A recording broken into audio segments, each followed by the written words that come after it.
Pásalo todo a las chicas. Sí, bueno. Pues bienvenidos y bienvenidas a las segundas charlas de Hombres de Negro en la Reina Lagarta Freak Show. Yo soy Alberto Hernández, algunos me conoceréis, otros no. Pero bueno, por si acaso me presento. El año pasado también estuvimos aquí, nos acompañó, por ejemplo, Álvaro Anula, que este año repite. Y lo hicimos más o menos estilo podcast, estilo programa, lo que solemos hacer todas las semanas. En esta ocasión le hemos querido dar una pequeña vuelta y hemos decidido que sea modo charlas con 3 invitados y después vamos a hacer un debate, tertulia entre los miembros del equipo de Hombres de Negro, que a mi izquierda está Macarena de Rosa, a mi derecha Alex Kowalski, que bueno, ahora se mueve para todos los lados, y Johnny Vélez está grabando el evento. Y esperamos a Miguel Ángel Linares, pero viene desde Cuenca y bueno, la carretera está un pelín mal y no sabemos a la hora que va a llegar, pero contamos con él.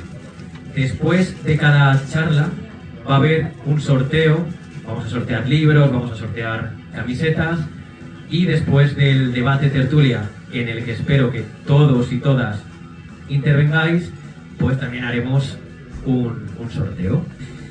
Y vamos a empezar. Las charlas quiero que sean lo más dinámicas posibles, por eso más o menos van a ser unos 20-25 minutos. Tenemos a Álvaro Anula con Recintos Sagrados de la Comunidad de Madrid, Mercedes Pullman con Experimentos Ocultos y Secretos del KGB y Macarena de Rosa con Un paseo por los cementerios de Madrid. Lo primero, daros las gracias por estar aquí esta tarde con nosotros. Muchos amigos, gente que no veía desde hace décadas y otras personas pues que vi el año pasado y otras que son completamente nuevas y que desconozco. Si no os he saludado, lo siento, pero soy algo tímido y entonces me suelo quedar en un segundo plano. Esto puede llamar la atención porque soy el director de Hombres de Negro, pero bueno, es así. Así que vamos a empezar con Álvaro Anula, una pequeña biografía de este periodista. Actualmente es el encargado del podcast Enclaves de Leyenda, dedicado a leyendas y lugares mágicos, autor de 2 libros, Salamanca Misteriosa y Un Madrid de Leyenda, leyendas contadas por mi abuelo, y es un buscador de la España mágica, ese otro lado del país que le hizo interesarse por el acervo legendario y popular del país. Así que, bienvenido Álvaro, muchas gracias por estar con nosotros y todo tuyo.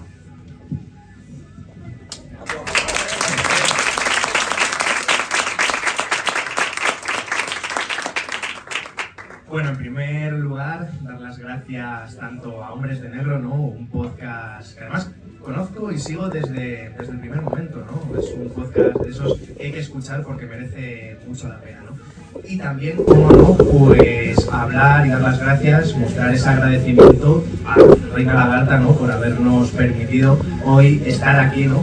Y sobre todo hablar de todo aquello que tanto nos gusta, tanto nos fascina y tanto nos encandila, ¿no? Y en mi caso, pues es hablar sobre lo sagrado. Lo sagrado, ¿qué es lo sagrado? ¿Qué nos referimos cuando tratamos este término, ¿no? Sin duda, os quedaréis así un poco perplejos, ¿no? De este tío, tantos kilómetros, ¿no? Recorridos, tantas veces persiguiendo sombras, ¿no? Y aquí sigo, ¿no? Preguntándonos qué es eso de lo sagrado. Quizá sea un coto privado de aquello que no comprendemos, aquello que no podemos explicar con palabras, todo aquello que nosotros llamamos con temor a la divinidad, ¿no? Es decir, hablamos de esos lugares, ¿no? En los que supuestamente o le atribuimos algo que sería lo luminoso, ¿no? Además que son esas entidades o la creación de esos seres que han sido creados por nosotros, ¿no? Pero que les hemos dado tantos atributos que al final esos seres creados finalmente nos han superado a los seres creadores, ¿no? que somos nosotros. Pero claro, ¿qué es un lugar sagrado? Pues bueno, si acudimos a la RAE, ¿qué nos dice la RAE? La RAE nos dice que es algo así como algo digno de veneración por su carácter divino. Y claro, aquí tenemos que entroncarlo con otro término que seguro que hemos oído y escuchado hasta la saciedad, ¿no? Que es el de lugar mágico. ¿Es lo mismo un lugar mágico que un lugar sagrado? Bueno, realmente un lugar mágico, ¿cómo describirlo? Pues posiblemente estamos hablando de un lugar donde reside la magia. Pero claro, ¿qué es la magia? La magia bien comprendida. Pues es algo complicado, ¿no? de explicar, es algo que no se puede explicar con palabras. ¿Cómo explicar, por ejemplo, cuando un niño o una niña nace o le damos salud, ¿no? Nace de esa propia vida? O el momento en el cual dos personas conectan entre sí, ¿no? En esa chispa amorosa que seguro que todos hemos tenido en alguna ocasión. Eso es magia. Y claro, es un estado superior que podemos encontrar en muchos lugares y que evidentemente los hemos relacionado con ¿qué? Pues con lo sagrado, con lo que realmente nosotros atribuimos a lo divino. Entonces, posiblemente un lugar mágico, nosotros mismos lo hemos bautizado como lugar sagrado en tanto en cuanto vemos que ahí confabulan o se unen unas fuerzas sobrenaturales superiores y que nosotros mismos no podemos explicar, ¿no? Y claro, esto posiblemente quienes lo sabían muy bien, por los antiguos. No lo sabemos cómo, es uno de los grandes enigmas, ¿no? El caso es que eran capaces, ¿no?, de detectar esos lugares mágicos y ponerles ese toque de sacralidad, ese toque donde lo luminoso, donde lo ignoto y donde lo divino, pues a fin de cuentas residía. Y lo sabían marcar, ¿no? Y por ejemplo, lo marcaban de forma material, pues seguro que todos conocemos un megalito, conocemos un dolmen, o mismamente, pasado un tiempo, ese lugar donde está la ermita destartalada, la ermita en mitad de la nada, esa que esconde buenas historias, ¿no? Pero también, por ejemplo, están marcados gracias a ese elemento inmaterial como pueden ser las leyendas, el acervo legendario o directamente esas tradiciones populares, ¿no? Entonces, los recintos sagrados están a la vista de todos, cualquiera puede conocerlos. Y aquí, en la Comunidad de Madrid, sin duda, tenemos unos cuantos. Pero hablaba de los antiguos. ¿Por qué los antiguos? Pues quizá tenían esa capacidad de asombro, ¿no? Esa intuición puesta a punto para saber discernir qué lugar era mágico, qué lugar era para ellos proclive para ser sagrado, ¿no? Y claro, cómo explicar, como decía, cómo los antiguos detectaban o por lo menos litografiaban esos lugares que eran diferentes a los demás, pues sigue siendo un misterio, ¿no? O sea, ¿qué esconden esos códigos secretos, por ejemplo, que podemos encontrar en lo más profundo de una cavidad, de una caverna, esas pinturas rupestres, ¿no? O cómo explicar esos megalitos, ¿no? Esas piedras, ese conjunto de piedras que parecen estar haciendo funambulismo y que por arte de Birlibirloque, de alguna forma, están perfectamente alineados astronómicamente. Porque decir que un dolmen es un simple enterramiento es como decir que una catedral es un simple enterramiento de príncipes y reyes, ¿no? Entonces, lo mágico está ahí, en esos lugares. Lugares que además eran bastante respetados por el común de los mortales, hasta tal punto que ellos decían: el hogar de los mortales para los mortales, la morada de los dioses para los dioses, ¿no? Entonces, eran recintos vedados donde única y exclusivamente unos pocos señalados pues podían acceder, ¿no? Esos intermediarios con la divinidad, esos chamanes, esos sacerdotes que eran los únicos que podían acceder a esos determinados enclaves, ¿no? Y sí que es cierto que el común de los mortales pues también podían, a lo mejor en fechas señaladas, para llevar a cabo esos rituales ignotos, esos rituales ya desterrados y que caen dentro del ostracismo y que no sabemos qué es lo que realizaban, y los que sabemos pues hoy nos parecerían macabros, pero en aquella época eran muy festejados, ¿no? Y claro, eso lo encontramos en estos recintos sagrados que evidentemente pues tenemos que conocer. Y claro, están todos muy vinculados con lo que son lugares, por ejemplo, importantes a lo largo de todos los pueblos y todas las civilizaciones. Pues no sé, se me vienen a la mente los témeros de los griegos, los nemetones de los celtas, allá donde los druidas llevaban a cabo esos oficios secretos. O por ejemplo también podemos hablar dentro del Imperio Romano o del Axis Mundi romano de esos Sacellum o de esos Fanum, ¿no? Donde los augures se reunían para intentar saber qué iba a deparar el futuro o qué iba a ocurrir en determinado acontecimiento o cómo iba a acabar determinada batalla, ¿no? Y por ejemplo, pues yéndonos más a lo nuestro, los antiguos guanches, ¿no? Esos efequenes, esos recintos circulares donde de alguna manera rendían pleitesía y entregaban su culto a deidades hoy desconocidas.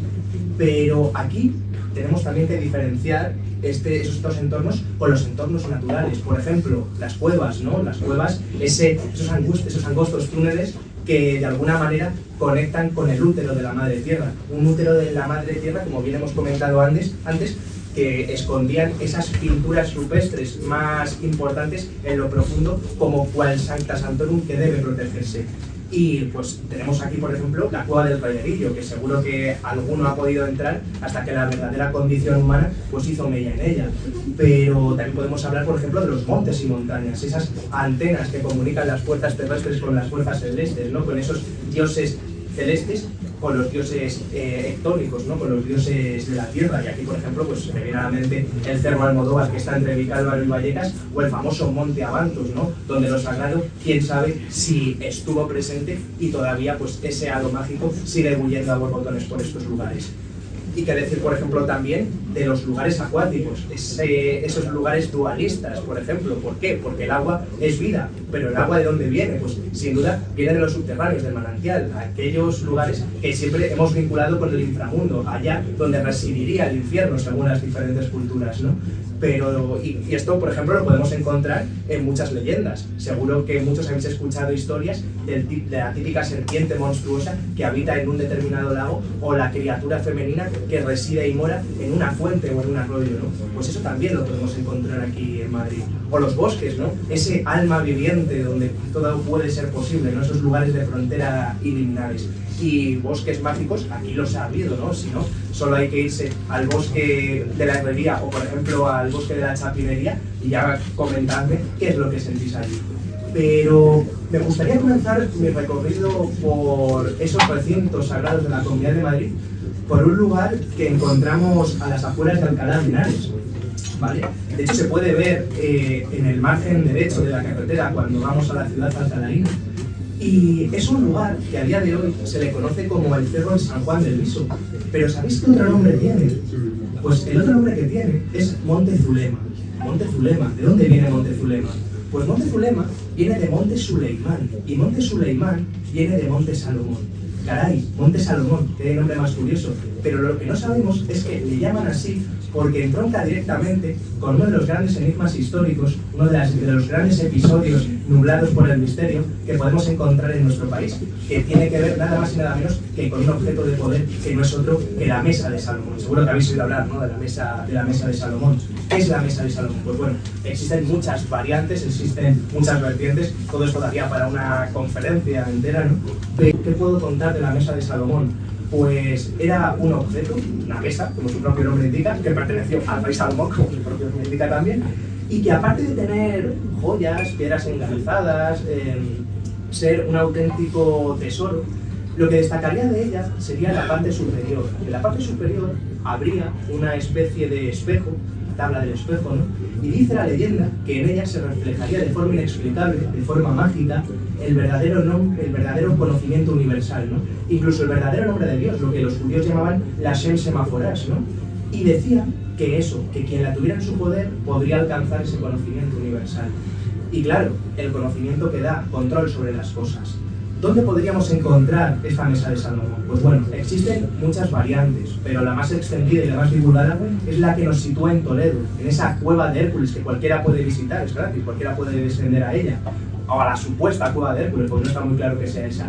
Y allí la tenían los visigodos, la tenían junto a esa casa de los cerrojos, ¿no?, que todo rey visigodo tenía que poner en la entrada para proteger, para guarecer ese tesoro mágico, ese tesoro superior del que estamos hablando y que cobraba forma en esa Mesa de Salomón. ¿Quién fue el que se saltó a la torera esta tradición? Pues sin duda el último rey visigodo, Don Rodrigo. La leyenda cuenta que, muy guapo él, se presenta con la cizaña, manda a tomar por saco todos los candados de la cueva de Hércules y se dice a sí mismo, a ver si es verdad todo eso que cuentan de la Mesa de Salomón. Y bueno, lo que cuentan las crónicas es que a medida que va avanzando por esas sinuosas galerías, por esos túneles subterráneos que recorren Toledo, se va encontrando con todo tipo de fenómenos extraños, ¿no? Alarios que provienen de la nada, unas estatuas de metal que empiezan a moverse solas. Pero en el momento en el cual el rey Don Rodrigo llega a esa cámara principal, a esa cámara secreta donde le está esperando la Mesa de Salomón y se acerca a ese espejo, lo que vería reflejado en él no le encontraría explicación. ¿Por qué? Porque lo que vería el rey Don Rodrigo sería nada más y nada menos que unos hombres montados en corceles negros que nunca antes había visto. Estos hombres llevaban turbantes en la cabeza, con unas espadas, una curvatura más pequeña, pero bastante pronunciada. Y lo que estaba viendo es que estos hombres con turbantes a lomos de caballos negros, lo que estaban realmente vislumbrando era nada más y nada menos que la destrucción de una ciudad, su reino, ¿no? Y aquí os pregunto, ¿qué creéis que estaba viendo? Lo que estaba pasando en el sur. ¿Qué estaba pasando en el sur? que los musulmanes habían cruzado el estrecho y tiraban para arriba, ¿no? Es la maldición de la mesa de Salomón contra el rey Don Rodrigo por haberse saltado a la torera esa tradición de poner un candado en este enclave sagrado, ¿no? ¿Qué pasa? Que los musulmanes no eran tontos y evidentemente sabían perfectamente que los visigodos tenían en su poder este objeto tan preciado y tan de poder, ¿no? Valga la redundancia. Entonces, ¿qué hacen? Tiran para Toledo. Los visigodos, no les queda otra que salir por patas con la mesa a cuestas. ¿Dónde la llevan? Pues unos dicen que la llevan a Guadalajara, otros que la llevan a Torija, otros que la llevan al norte. Y hay otra historia que dice que no, que la llevarían a esa ciudad que se encontraría entre Guadalajara y lo que en aquella época era ese pequeño asentamiento de Madrid, ¿no? Un lugar con una montaña que ya había sido sagrada, porque la leyenda cuenta que allí se había fundado la mítica Implacea, una ciudad fundada por aquellos héroes que huían de la guerra de Troya, pero que sobre todo ese monte tenía un montón de cuevas donde poder esconder este preciado tesoro, este tesoro mágico. Y allí lo esconderían, hasta que Tarik, conocedor de toda esta historia, se presenta en ese monte y finalmente entra en esas cuevas y consigue lo que es la mesa de Salomón. Y claro, esta leyenda a día de hoy se ha ido perdiendo, solo nos queda la toponimia, ¿no? Ese nombre de Monte Zulema, Monte Salomón, el Monte Suleimán. Pero por ejemplo Cervantes, en el Quijote la menciona, dice algo así como que un moro muzaraque, montado en una cebra alfajana, en la cueva de Zulema, buscó, vete a saber el qué, porque vosotros ya sabéis lo que buscó, ¿no? Ese mítico objeto, esa mítica mesa de Salomón, como veis, tiene un capítulo importante aquí, en un enclave sagrado de la Comunidad de Madrid. Pero ya que hablamos de montes, por ejemplo, no sé si conocéis la zona de la Pedriza, Manzanares el Real y todo esto, pues allí hay otro lugar bastante mágico que quizá entronca con ese legado que los antiguos nos han transmitido de generación en generación. Allí, a los pies de la Pedriza, en un lugar lleno de piedras caballeras que parece que se los van a caer encima en cualquier momento, y también en un recinto donde la leyenda nos cuenta que los bandoleros escondían sus preciados botines, encontramos también un lugar sagrado. Me refiero nada más y nada menos que a la Peña Sacra. La Peña Sacra, un nombre que ya nos dice todo, ¿no? La Peña Sagrada. Siempre hay que tener muy en cuenta la toponimia, el nombre de los lugares, porque quizá detrás de ellos se esconde algo que merece la pena contar. Una peña sagrada que evidentemente, cómo no, tiene su propia ermita, la ermita de la Peña Sagrada. Como decía antes, aquel lugar donde encontremos la ermita más destastarada, la ermita más perdida, la ermita que está en mitad de la nada, pues esa es la que hay que buscar, porque posiblemente tras ella se esconde algo bonito y algo mágico que contar. Y en este caso se dice que en ese lugar se apareció la Virgen, nada más y nada menos, la Virgen de la Peña, a unos pastores que andaban por allí. Pero es que justo detrás de la ermita nos encontramos con unas rocas que pues parecen unas balsas de agua que se comunican todas en una piscina principal. Esto puede ser la erosión, puede ser esos berrocales, porque como sabemos los berrocales, esa erosión es muy pronunciada. Pero ¿puede haber algo más? Pues a lo mejor, quizás sí, quizás no. O si algún especialista va por allí, puede darnos alguna explicación y a lo mejor no es tan natural y no es tan... posiblemente esté más vinculado con lo artificial. Pero es que lo llamativo de este lugar es que muy cerca de esta ermita de la Peña Sacra que encontramos a las afueras de Manzanares el Real, se lleva a cabo una tradición muy llamativa, muy curiosa, y que tiene que ver con una enorme roca, que se le llama el Canto Gordo. El Canto Gordo, que a finales de mayo sacan en procesión a esta Virgen, la dan vueltas por este Canto Gordo y después la vuelven a llevar al templo. Un Canto Gordo en el cual la memoria popular, esa que nunca hay que perder, porque es la que guarda todo el bagaje que tenemos, es la que nos transmite que en ese Canto Gordo, en esa enorme mole que se encuentra solitaria en un prado, ahí justo al lado de esta ermita, nos dice que allí esos antiguos sacerdotes de aquellos pueblos hoy desconocidos, allí llevan a cabo sus rituales que hoy posiblemente ya no recordamos. Pero ¿cómo lo podemos recordar? Pues gracias a ese elemento sagrado, ¿no? Ese templo que nos recuerda que allí lo ignoto pues posiblemente cobraba forma hace mucho tiempo. Pero ya que estamos hablando de ermitas, por ejemplo, también podemos irnos a Colmenar Viejo. A las afueras de Colmenar Viejo encontramos otro recinto que merece mucho la pena, un recinto que no es otro que el de la ermita de la Virgen de los Remedios, una ermita en la cual podemos encontrar, aparte de toda la veneración que despierta el enclave de leyenda en toda esta zona, también podemos encontrar muchos detalles que nos retrotraen a un pasado y sobre todo a una importancia sagrada que merece mucho la pena contar. ¿Por qué? Porque cuando acudimos a esta ermita de la Virgen de los Remedios, lo primero que vamos a ver es una necrópolis, decenas de tumbas que van desde la época hispano-romana hasta los visigodos. Pero es que debajo de la propia ermita podemos hallar nada más y nada menos que esqueletos que se pueden ver por un cristal si este no está empapado, no está empañado, perdón. Pero claro, y conociendo este lugar, aparte de que en su interior podemos ver otro elemento que nos da una pista de que puede tener algo relacionado con lo mágico religioso, como es un pilar romano con una inscripción que todavía nadie ha sabido discernir, nadie ha sabido traducir. Pero claro, esto solo es un aliciente que podemos encontrar en este enclave, en esta ermita de la Virgen de los Remedios, una ermita que recibe este nombre, o sea, esta advocación Virgen de los Remedios, porque los propios vecinos de Colmenar Viejo acudían allí en busca de curación, porque parece ser que de forma prodigiosa, de forma mágica, esta Virgen curaba cualquier tipo de enfermedad. Pero es que a las afueras encontramos un elemento que seguro que todos conocemos, que no es otro que un crucero. Seguro que estos cruceiros tan famosos en Galicia, que tantas historias y tantas leyendas aglutinan, pues en este caso también lo hace. ¿Por qué? Porque si nos fijamos en este crucero que encontramos dentro de la ermita, podemos ver en la parte superior un montón de piedras que se han quedado acumuladas en la zona de la cruz. Y claro, esto no es baladí. ¿Por qué? Porque es una tradición ancestral que hunde sus raíces en creencias ya muertas. Quédense con la palabra de muerto. ¿Por qué? Porque, al igual que ocurre en los amilladoiros o en los petos de ánimas de Galicia, se dice que en estos cruces de caminos, que se encuentran estos cruceros, si tirábamos una piedra, liberábamos un ánima del purgatorio que estaba anclado en esos cruces de caminos, ¿no? Y esas piedras pues, se han ido acumulando y allí siguen. ¿Por qué cuento todo esto? ¿Por qué cuento lo de la necrópolis? ¿Por qué cuento lo de los restos humanos bajo esta ermita? ¿Por qué también transmito todo lo que tiene que ver con este crucero? Porque quizá estemos en un lugar sacralizado, en un lugar cristianizado, pero que antes fue muy vinculado a lo que era la vida de ultratumba, es decir, un lugar liminal, un lugar de frontera, un lugar donde esa fina línea entre el más allá y el más acá, pues a lo mejor se estrecha por momentos. Esto es lo que encontramos en este enclave, en la ermita de la Virgen de los Remedios en Colmenar Viejo.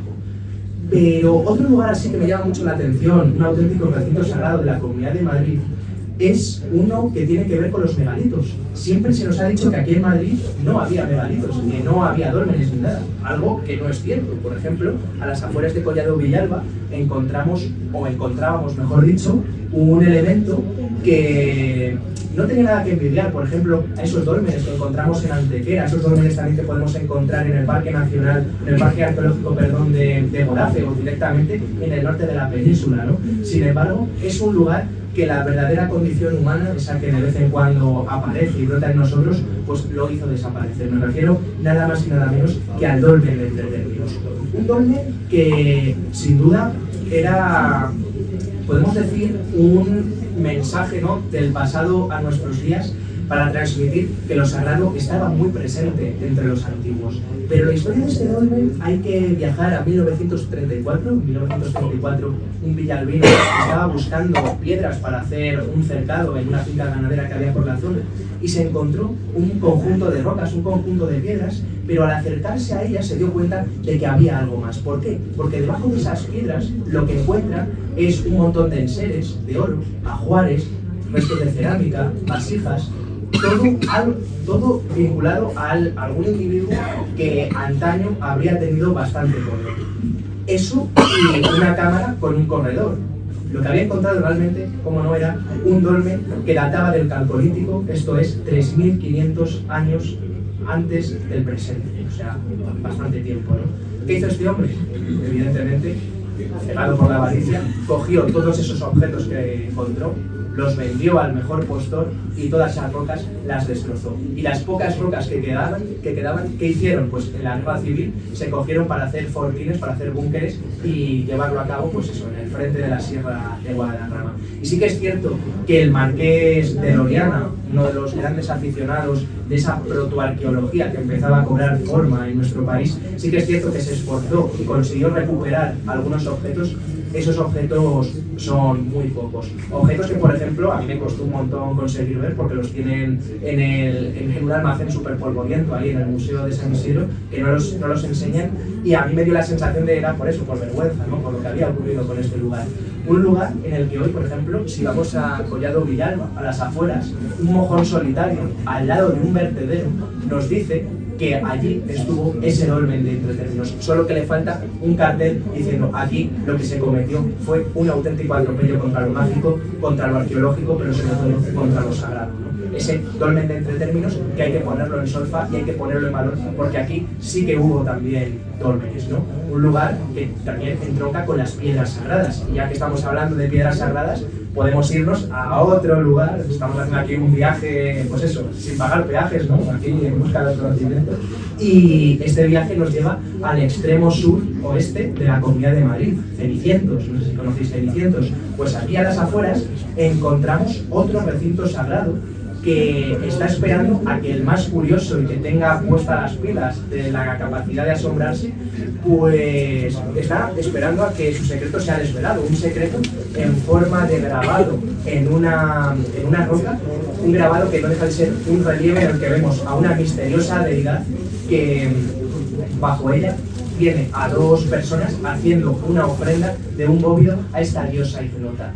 Estamos hablando, cómo no, de la piedra escrita que se encontraba justo en la entrada de un bosque sagrado en una zona carpetobetónica. ¿Quién era esa diosa ignota que aparece representada y que cualquiera puede ver a día de hoy en esta piedra escrita? Pues sin duda estamos hablando de Ataecina o Adaigina, esa diosa de la Hispania céltica, esa protectora de los bosques y de la caza, y que estaba muy presente en los antiguos pobladores antes de que las águilas de Roma llegaran a nuestro país. Bueno, a la península, perdón. Una diosa que evidentemente los romanos romanizan, nunca mejor dicho, bajo la figura de la diosa Diana, que seguro que todos conocemos, y luego posteriormente queda cristianizada bajo la imagen de la Virgen. De hecho, justo debajo de este relieve que encontramos hay una inscripción que pone a las Tres Marías, y no hay la rima, que es muy fácil, ¿no? Pero es un lugar bastante mágico, ¿no? Y que llama mucho la atención. Pero otra prueba que encontramos en la piedra escrita de que sea un lugar mágico, por lo menos diferente a los demás y entendido como sagrado por los antiguos, pues sin duda, justo delante de esta roca encontramos otra que, según la interpretación de una arqueóloga como es Alicia María Canto, que es la que ha investigado este lugar y lo sacó a flote, ella dice que en este lugar, esta roca, que hay justo enfrente de la piedra escrita, es un berraco. Los berracos sabéis lo que es, ¿no? Lo que son, ¿no? Esas esculturas zoomorfas tan vinculadas con el misterio que encierran los bretones, ¿no? Esos pobladores de las tierras que hay entre el Duero y el Tajo, ¿no? Unos berracos, unas esculturas de piedra que representan a jabalís o a cerdos, cuyo significado a día de hoy no se conoce. ¿Por qué? Porque ¿cómo vamos a explicar todo aquello que se ha perdido? Un berraco que, bueno, sí que es cierto que es bastante discutible, interpretaciones, pero lo que no es interpretable es el cementerio, o mejor dicho, la necrópolis visigoda, que encontramos varias parcelas más allá de la piedra escrita. Algo que nos entronca con lo que estábamos hablando antes, ¿no? Con esa idea del lugar liminal, del lugar frontera, ese bosque en el cual, si nos perdemos, posiblemente entremos en contacto con los secretos y el alma de la naturaleza, ¿no? Pues eso lo podemos encontrar en este lugar. Un lugar que conocían bien los antiguos y que, como bien he dicho, era un bosque sagrado, donde la dendrolatría estaba a la orden del día. ¿Qué es la dendrolatría? Pues la dendrolatría es ese culto a los árboles, ese culto a los bosques que, por ejemplo, a día de hoy se resiste en muchos pueblos de la Comunidad de Madrid. Ese pueblo que siempre está construido alrededor de la olma, de ese árbol sagrado, ¿no? O, por ejemplo, el árbol de Guernica, ¿no? Que hasta hace relativamente poco esa conciencia de lo sagrado todavía tenía lugar en él, porque es donde se cerraban los pactos y donde se reunían los diferentes jefes tribales. Pues eso también, por ejemplo, lo podemos encontrar en el propio pueblo de Cenicientos, en un lugar que es nada más y nada menos que la ermita de la Virgen del Roble, otro nombre que nos da una pista. ¿Por qué? Porque en esta ermita de la Virgen del Roble, justo a la entrada de este lugar, nos encontramos con este árbol, un roble, en el cual cuenta la leyenda que en el siglo XV se apareció nada más y nada menos que la Virgen. Y claro, en ese momento es cuando crean la ermita, pero no deja de ser eso, la cristianización de un lugar que ya era importante para los antiguos, esos mismos que levantaron la piedra escrita no muy lejos de allí. Unos antiguos que evidentemente sabían perfectamente de lo que hablaban, ¿no?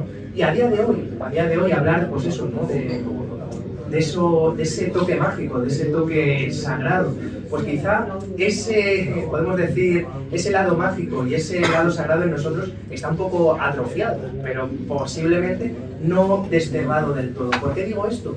Porque es el lugar donde existe la convergencia espacial, es decir, un lugar que ha sido reaprovechado por culturas y pueblos diferentes, es porque algo tiene, ¿no? Y sin duda, gracias a esa intuición y a esa capacidad de asombro que a día de hoy todavía tenemos y que podemos entrenar, pues posiblemente esa persona curiosa puede darse de bruces con algo que no le habían contado. Algo, por ejemplo, que también ocurre en lugares anatemizados. ¿Qué es un lugar anatemizado? Pues un lugar en el que la leyenda nos lo pinta como un enclave vital, un lugar maldito. Seguro que conocemos, pues, lugar o la leyenda que nos dice en tal recinto se reunían las brujas, o en tal lugar hacía de las suyas el diablo, o directamente aparecía una criatura femenina que hacía cualquier tipo de tropelías y era poco menos que un ser demoníaco, ¿no? Pues esos lugares anatemizados también pueden esconder un verdadero secreto que nos entronca directamente con aquellos pueblos remotos hoy olvidados.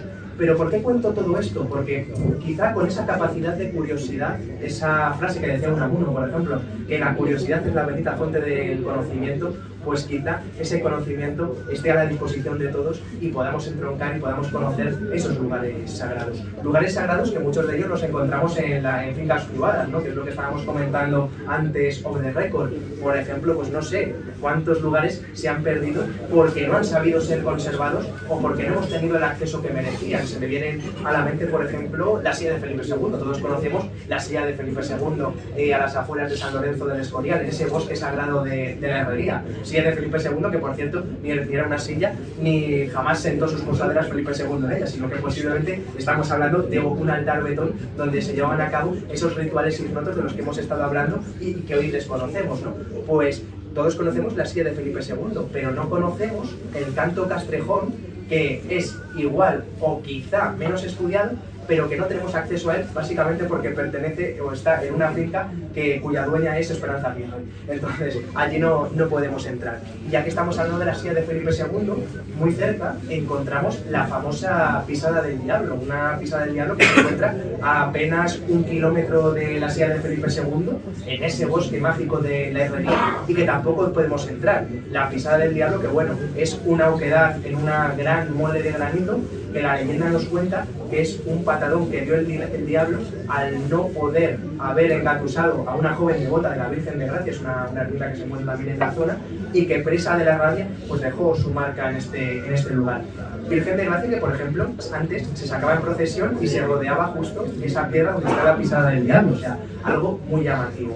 Y también por hablar, por ejemplo, hemos mencionado un enclave brujeril, que menos que hablar de las Brujas de la Lastra, este pueblo semi-abandonado que encontramos en la parte más alta de la Comunidad de Madrid, ¿no? En esa sierra del Malagón, entre lo que es Santa María de la Alameda y Peregrinos. Pues allí hay una finca privada donde encontramos el Prado y el Llano de las Brujas, que no podemos acceder porque es una finca ganadera, ¿no? Pero es lo que digo.